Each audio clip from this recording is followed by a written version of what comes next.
et du Fils et du Saint-Esprit. Amen.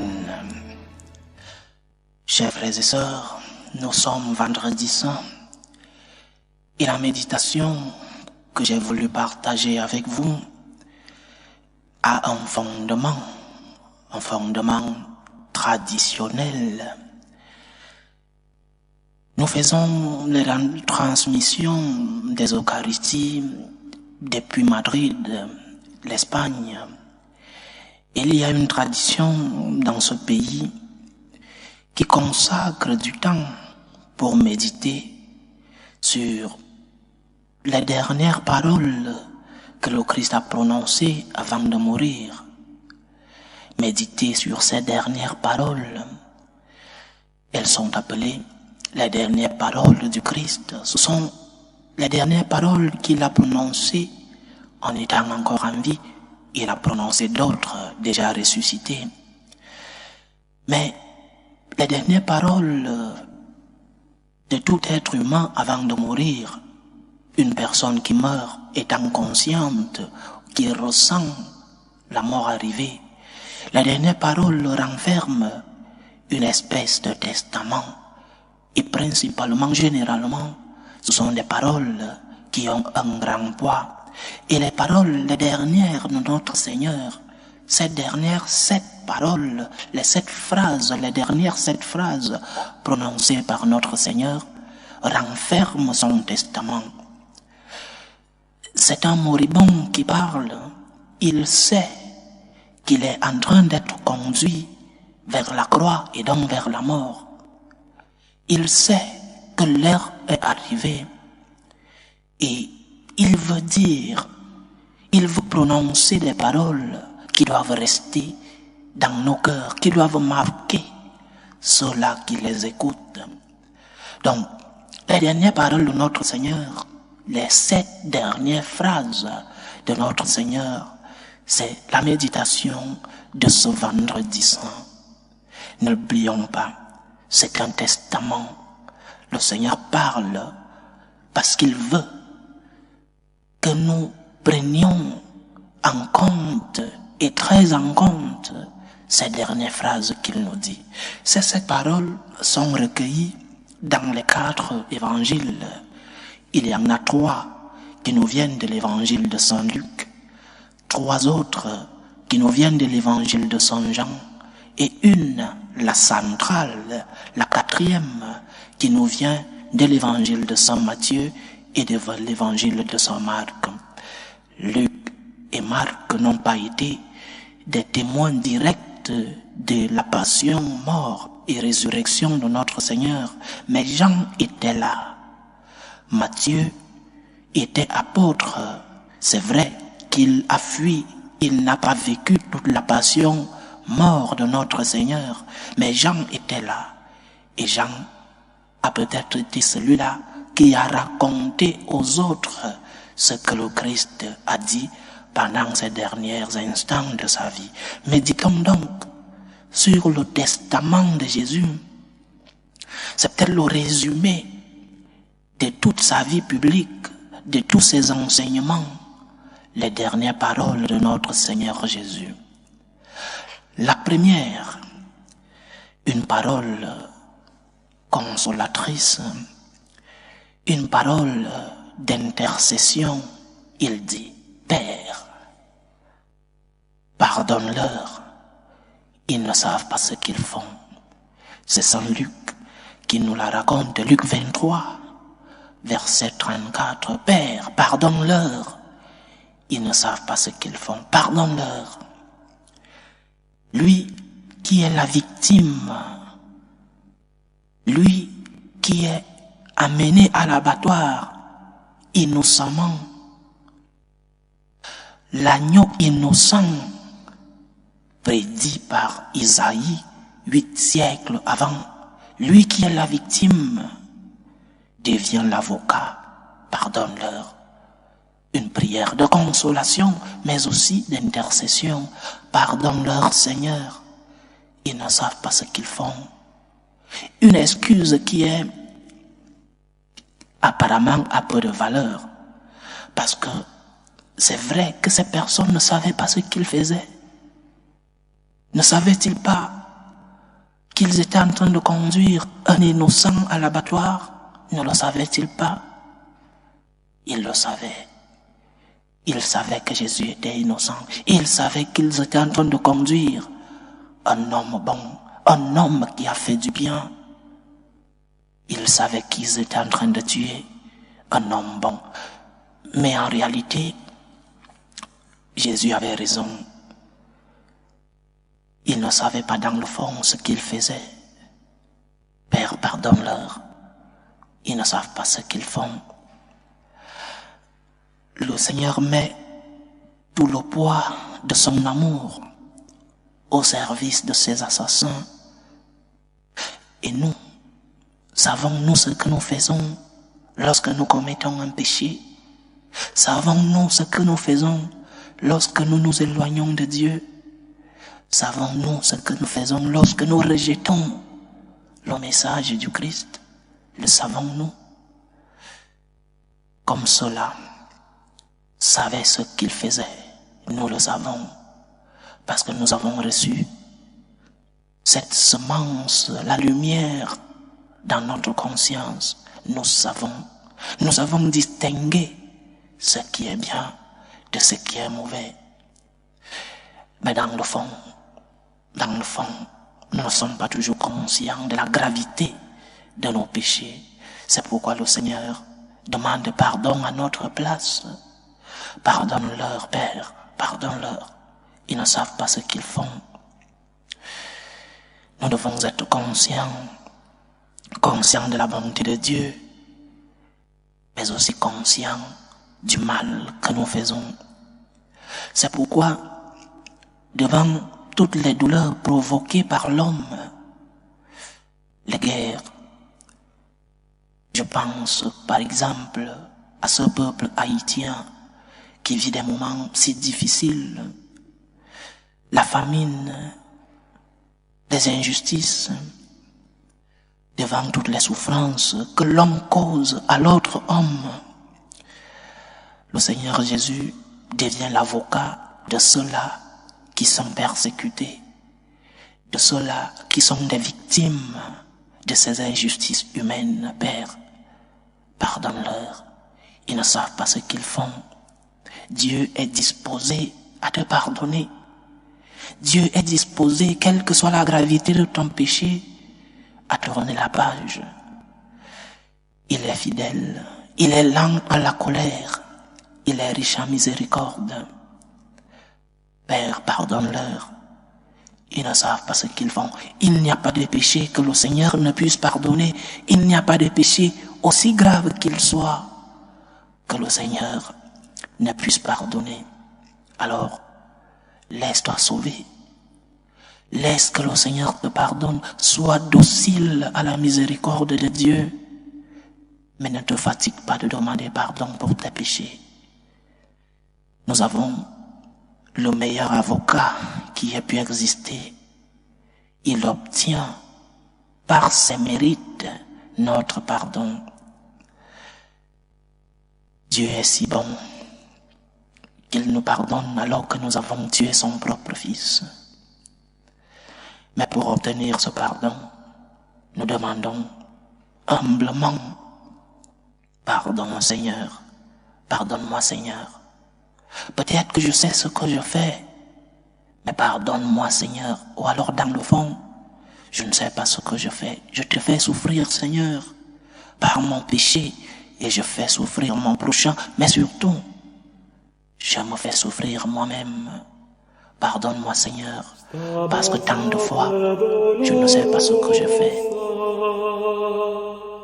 Iuxta crucem lacrimosa, dum pendebat filius, cuius animam gemente, contristatam et dolente,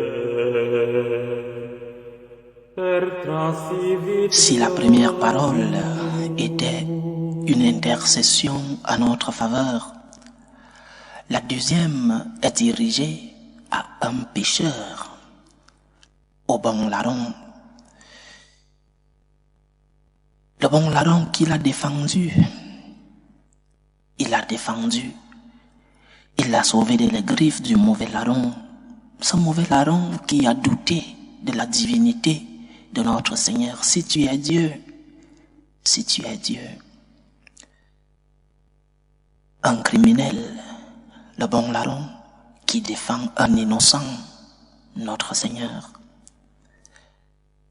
Mais dans cet homme criminel, la tradition l'a appelé, bien que son nom ne vienne pas dans les évangiles, mais la tradition l'a appelé son Dima. Dans cet homme criminel, il y avait quelque chose de bonté. Dans cet homme criminel, dans cet homme pécheur, il y avait encore une goutte de bien. Il a défendu le Seigneur. Et le Seigneur, parce qu'il a été défendu, lui fait une promesse. C'est Saint Luc qui nous raconte, Luc chapitre 23, verset 43.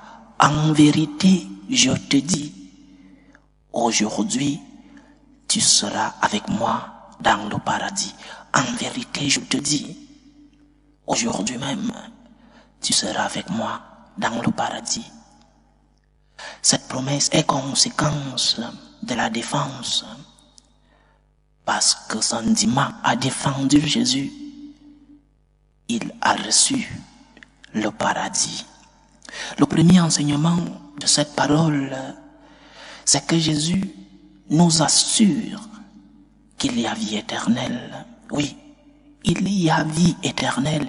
Il y a une autre vie après celle sur la terre.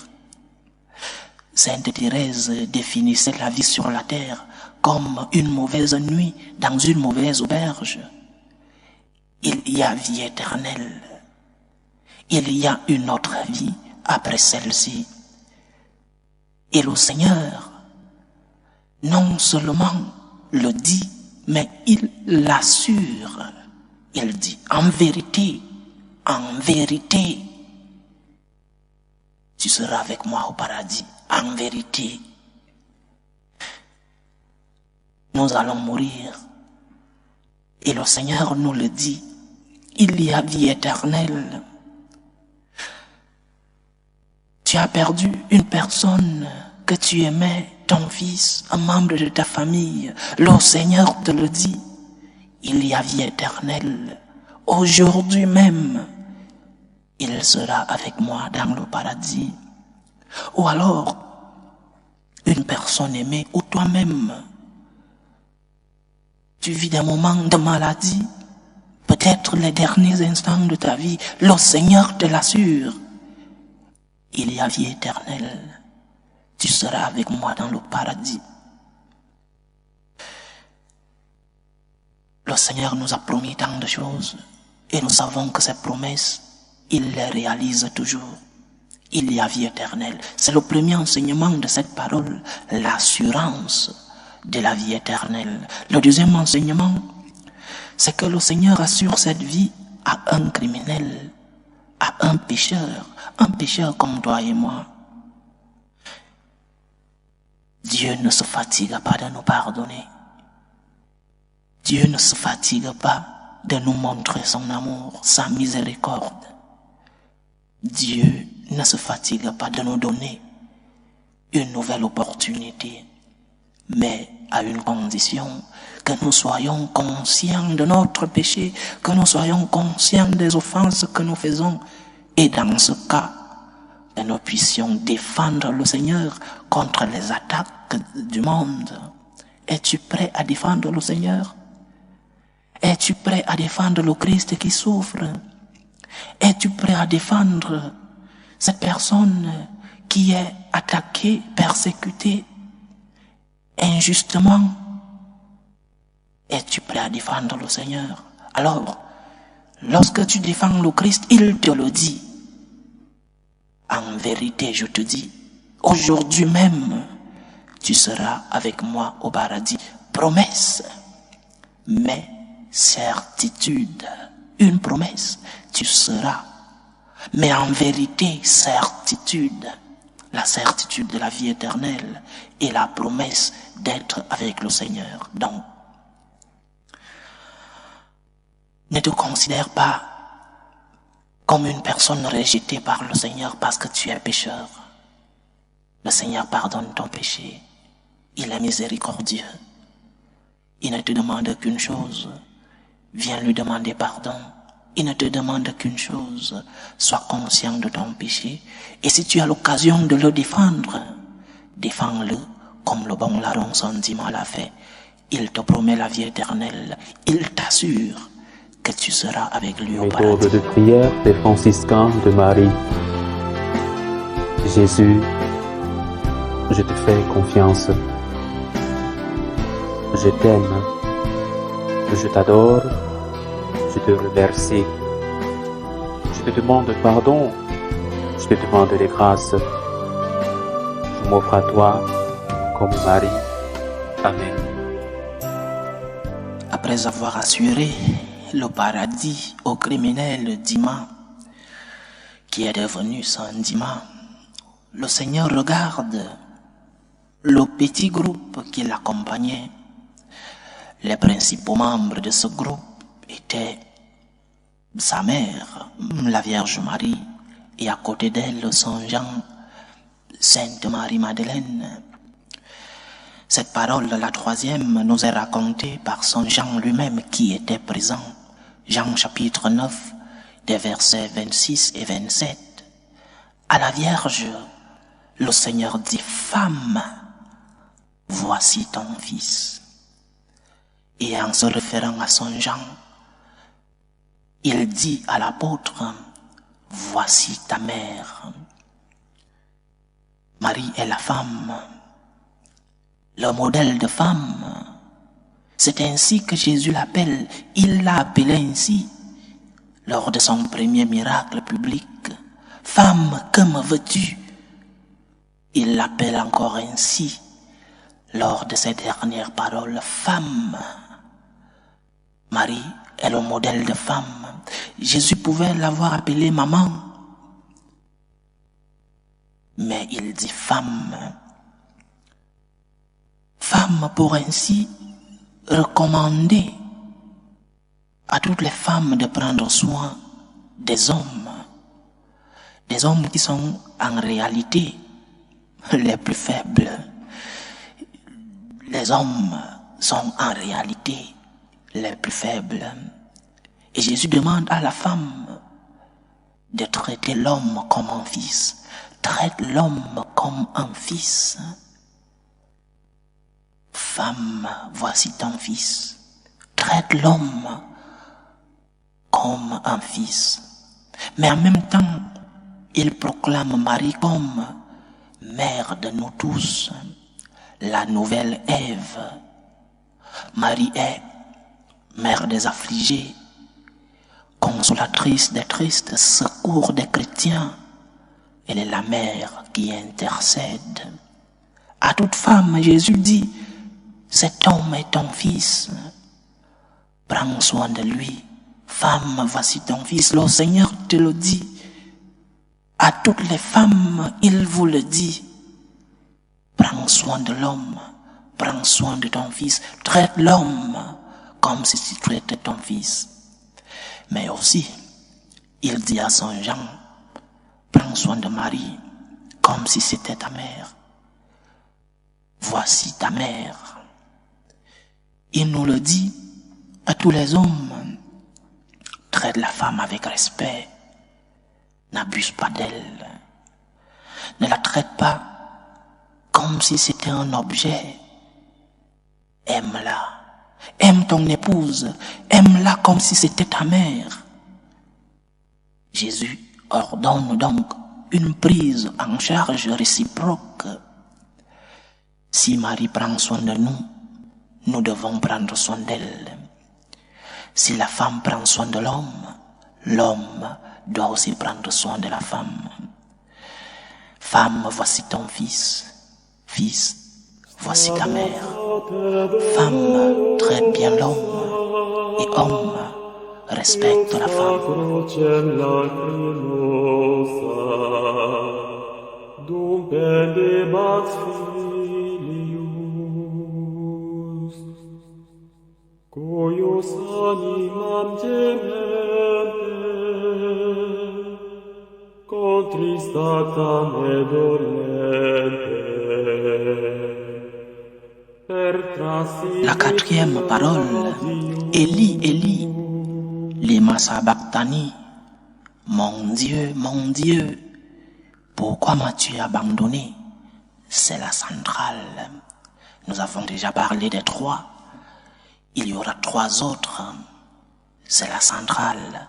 Et curieusement, elle n'est racontée ni par Luc, ni par Jean qui était là. Elle est racontée par Saint Marc et Saint Matthieu. Marc 15, 34, Matthieu 27, 46. Saint Marc et Saint Matthieu ont comme destinataires de leurs évangiles les Juifs. Matthieu et Marc écrivent pour ces premiers Juifs qui se sont convertis au christianisme, pour leur montrer que ce que disaient les Écritures, les prophètes, s'accomplit en Jésus-Christ. Ils ont donc comme premier destinataire les Juifs qui se sont convertis au christianisme. Élie, Seigneur, Dieu, le Dieu de mes ancêtres, le Dieu de la justice, le Seigneur des armées. Élie, Élie. Mais Élie, pourquoi? Comment pouvait-il être un envoyé de Dieu? Comment pouvait-il être Dieu lui-même comme il l'a dit lui-même? S'il meurt ainsi, s'il est puni de cette sorte, scandale pour les Juifs. Comment Dieu peut-il mourir de cette sorte? Comment l'envoyé de Dieu peut-il être traité ainsi? Pourquoi m'as-tu abandonné? Comment Dieu pouvait-il permettre que meure son fils et quelle mort? Jésus, par cette exclamation, est en train de faire sien nos doutes, les doutes de son peuple. Nos doutes, parfois nous doutons. Nous doutons de la puissance de Dieu. Nous doutons de la présence de Dieu dans nos vies. Nous doutons de la main de Dieu. Nous doutons que Dieu peut faire des miracles dans nos vies. Et le Seigneur fait sien ces doutes. Pourquoi m'as-tu abandonné? Et cette phrase, nous ne la prononçons pas peut-être avec les mêmes mots, mais dans nos agissements, dans nos comportements, cette phrase s'exprime. Pourquoi m'as-tu abandonné? Qu'est-ce que j'ai fait pour mériter ceci, disons-nous? Et d'autres peuvent dire, Dieu l'a puni parce qu'il vit cette situation. Si les choses se seraient terminées là, les Juifs auraient dit que Jésus était un imposteur. Mais Jésus veut se charger de nos doutes.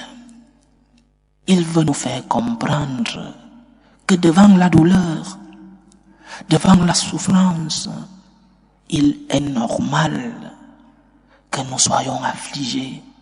Devant la douleur, devant la souffrance, devant la croix, devant les difficultés de la vie, il est normal que la douleur nous fasse ressentir un certain doute qui est naturel. Mais Jésus ne s'est pas arrêté là. Il nous laisse un enseignement que lorsque tu vis la crise, d'abord, invoque le Seigneur. Élie, invoque le Seigneur.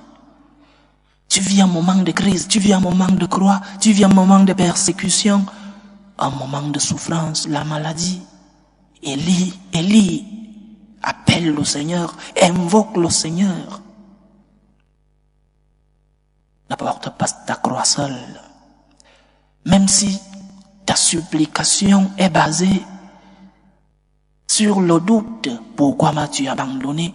Mais invoque-le d'abord, invoque le Seigneur. Élie, Élie.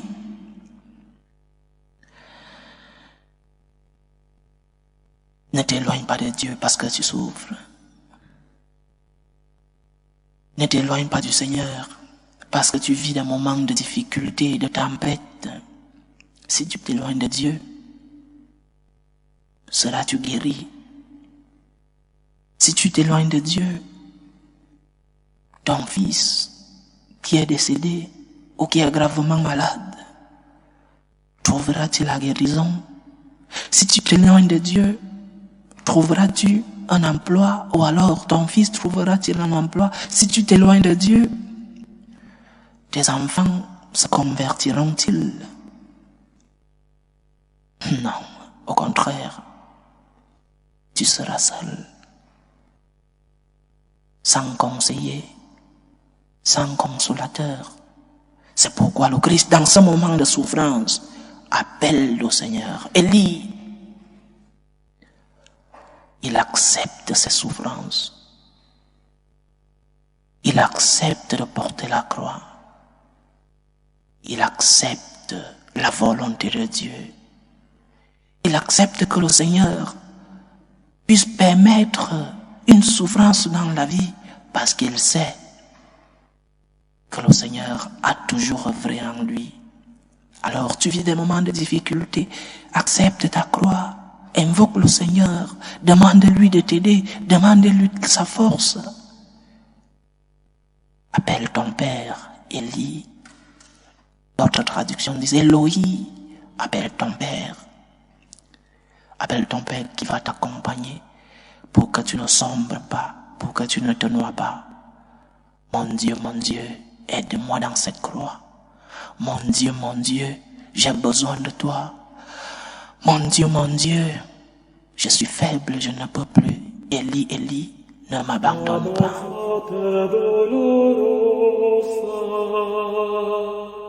Iuxta crucem lacrimosa, dum pendebat filius,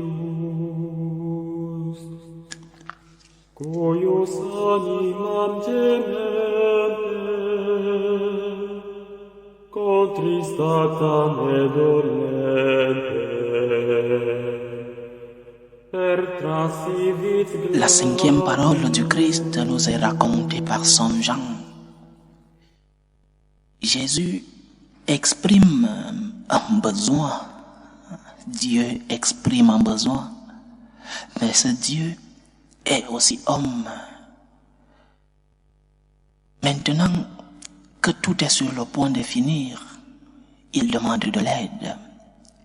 Il dit, j'ai soif. Jean 19, verset 25.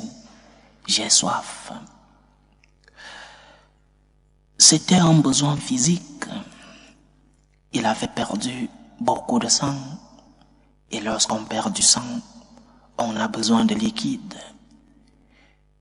J'ai soif. Mais c'était aussi un besoin d'autre type qu'il demandait. J'ai soif de toi. J'ai besoin de toi. Je t'aime et parce que je t'aime, j'ai soif de toi. Jésus a soif. Il a besoin de moi. Mais où est-il? Où a-t-il besoin de moi? Le Christ a besoin de toi. Il a soif de toi. En ces personnes qui sont dans le besoin. Ces personnes qui me demandent de l'aide et que je peux aider. Et le Seigneur te dit, en plus, il te le dit, dépêche-toi, parce que cette personne a faim, cette personne est seule, cette personne est triste, cette personne est en pleurs.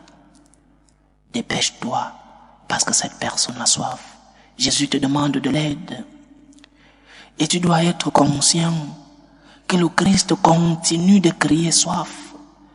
Il crie soif juste à côté de toi. Lève la tête. Le Christ a soif à côté de toi. Lève la tête et découvre ce Christ qui souffre à côté de toi. J'ai soif. Jésus est aussi présent dans le tabernacle. Il a soif de ta présence. Combien de fois vas-tu rendre visite à Dieu devant un tabernacle, seulement pour lui exprimer ton amour, seulement pour l'accompagner? Combien de fois vas-tu rendre visite à ton Dieu dans un temple? Il a soif de toi. Il demande ta charité à travers les personnes qui sont dans le besoin. Il demande aussi ta charité devant le tabernacle. J'ai soif de toi. J'ai besoin de toi à mes côtés. Viens m'accompagner, viens me rendre visite, viens me recevoir si tu es en état de grâce. Et si tu ne l'es pas, viens prier. Prie dans ta chambre. Prie en chemin pour le travail. Mais ne m'oublie pas, parce que j'ai soif de toi. Ne m'abandonne ni au tabernacle, ni dans l'Eucharistie. Encore moins en ces personnes qui souffrent. Le Christ a soif de nous. Un Christ a soif de toi. Lève les yeux et découvre la souffrance du Christ, découvre la soif du Christ qui est à côté de toi. Il a aussi soif de toi. Dans l'Eucharistie, va lui rendre visite. Et si tu es en état de grâce, reçois le Seigneur dans la Sainte Eucharistie. Il a soif de ta présence, il a besoin de toi. Méthode de prière des franciscains de Marie. Jésus, je te fais confiance. Je t'aime, je t'adore, je te remercie. Je te demande pardon, je te demande des grâces. Je m'offre à toi comme Marie. Amen. La 6e parole, tout est accompli. Cette parole est la signature de tout ce qui a précédé. J'ai achevé la course, dira plus tard Saint Paul. C'est Saint Jean qui nous raconte cette 6e parole. Jean chapitre 19, verset 30. Tout est accompli. Mais qu'est-ce qui est accompli? Le salut de l'homme. Le salut est accompli. C'est pour cela qu'il est venu. Il l'avait dit lorsque certains de ses apôtres voulaient l'empêcher d'aller à Jérusalem pour mourir. Il avait accompli par amour pour nous. Il avait accompli le salut en versant son sang pour nous. Le reproche, il avait accompli son travail de sauveur, de rédempteur de toute l'humanité, mais de rédempteur de chacun d'entre nous. Il a versé son sang pour toi, pour moi, pour l'humanité. Nos péchés sont pardonnés, tout est accompli. Il a payé le prix. Et nous, qui sommes des témoins et des récepteurs de son salut, nous devons pouvoir dire, il m'a sauvé, le Christ m'a sauvé. Nous devons le dire, nous devons être conscients que le salut nous vient du Christ. Le Christ m'a sauvé. Nous devons le dire avec une telle conviction. Je signe ici, le Christ m'a sauvé.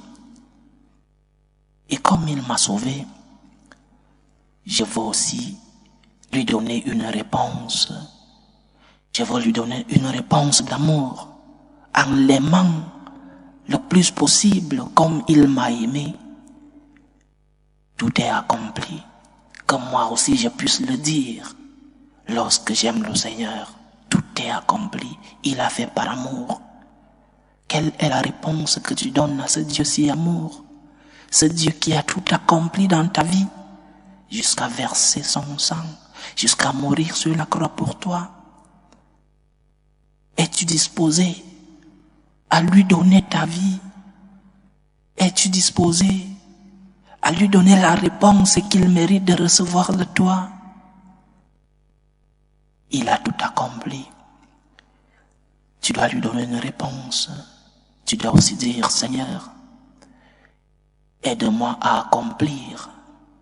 Seigneur, comme toi, je veux t'aimer comme tu m'as aimé. Méthode de prière des franciscains de Marie. Jésus, je te fais confiance. Je t'aime. Je t'adore. Je te remercie. Je te demande pardon. Je te demande les grâces. Je m'offre à toi comme Marie. Amen. La 7e parole.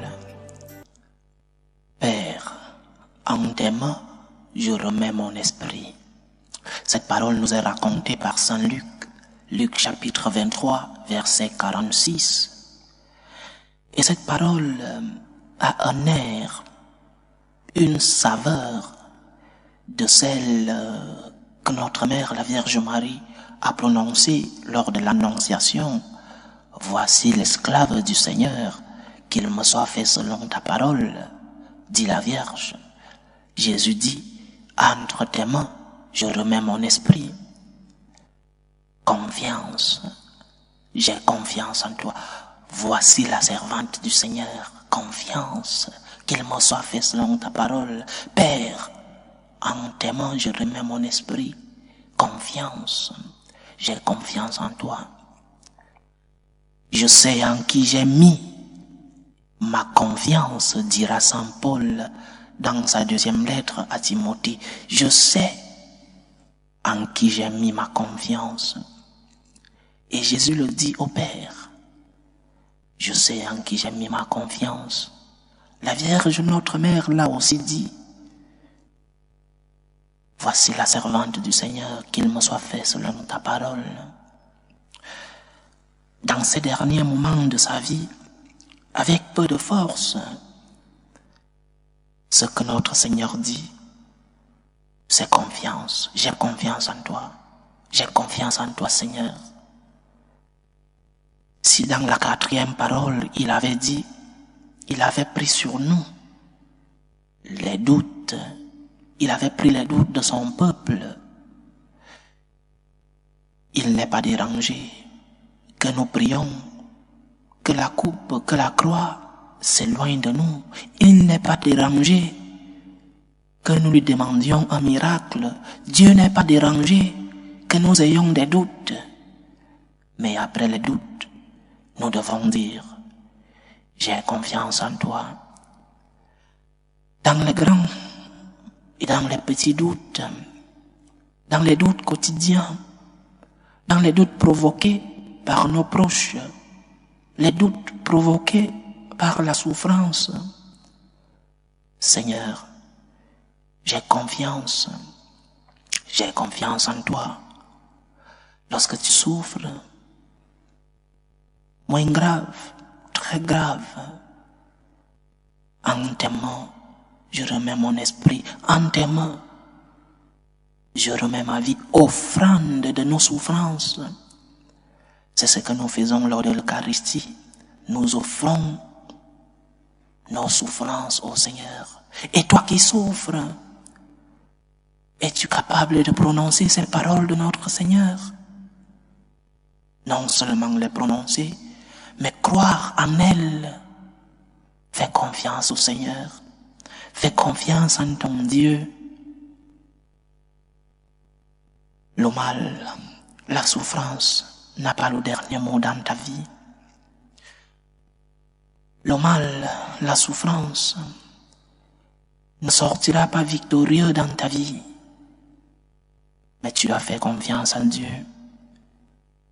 Tu dois faire confiance en ton Seigneur. La confiance te pourra faire marcher sur l'eau. La confiance te permet de marcher sur les nuages. La confiance te donne la force pour continuer de lutter. La confiance t'aide à ne pas te noyer. Mais la confiance est aussi un acte de justice. Dieu mérite de recevoir de nous confiance. Le Seigneur a le droit de recevoir en toi confiance. Qu'est-ce qu'il ne t'a pas montré? Quel est le signe qu'il ne t'a pas montré pour que tu ne puisses pas lui faire confiance? La dernière parole doit être, Seigneur, j'ai confiance en toi. Et seulement depuis la confiance, nous pouvons dire, Seigneur, je t'aime. Je t'aime parce que la confiance est le premier acte d'amour. C'est depuis la confiance que nous pouvons dire, Seigneur, je t'aime. Et nous pouvons ajouter, Seigneur, je t'adore. Parce que la confiance est due, est un devoir à Dieu Tout-Puissant. Seigneur, je t'adore. Et nous pouvons ajouter depuis la confiance, Seigneur, je te dis merci. Parce que la confiance, non seulement est un acte d'amour, mais aussi c'est une action de grâce. La confiance est une action de grâce. Et nous pouvons ajouter, Seigneur, je te demande pardon, parce que j'ai confiance en toi, je te demande pardon, parce que je sais que tu vas me pardonner. Et nous pouvons ajouter, Seigneur, je te demande de l'aide, aide-moi Seigneur, aide-moi dans ce moment difficile, aide-moi dans cette épreuve, parce que j'ai confiance en toi. Je te demande de l'aide matérielle, mais surtout de l'aide spirituelle. Pour moi, je te demande de l'aide. Pour les miens, je te demande de l'aide. Et je peux ajouter, comme Marie, je m'offre à toi Seigneur, je t'offre ma vie. Je t'offre la vie des miens. Compte sur moi Seigneur. Je veux être près de toi Seigneur. Tu peux compter sur moi. Notre Père qui es aux cieux, que ton nom soit sanctifié, que ton règne vienne, que ta volonté soit faite sur la terre comme au ciel. Donne-nous aujourd'hui notre pain de ce jour. Pardonne-nous nos offenses, comme nous pardonnons aussi à ceux qui nous ont offensés. Et ne nous laisse pas entrer en tentation, mais délivre-nous du mal. Je vous salue Marie, pleine de grâce, le Seigneur est avec vous. Vous êtes bénie entre toutes les femmes, et Jésus, le fruit de vos entrailles, est béni. Sainte Marie, Mère de Dieu, priez pour nous pauvres pécheurs, maintenant et à l'heure de notre mort. Amen. Gloire au Père et au Fils et au Saint-Esprit, comme il était au commencement, maintenant et toujours, dans les siècles des siècles. Amen. Jésus, j'ai confiance en toi. Je t'aime, je t'adore. Je te dis merci. Je te demande pardon. Je te demande de grâce. Et je m'offre à toi comme Marie. Amen.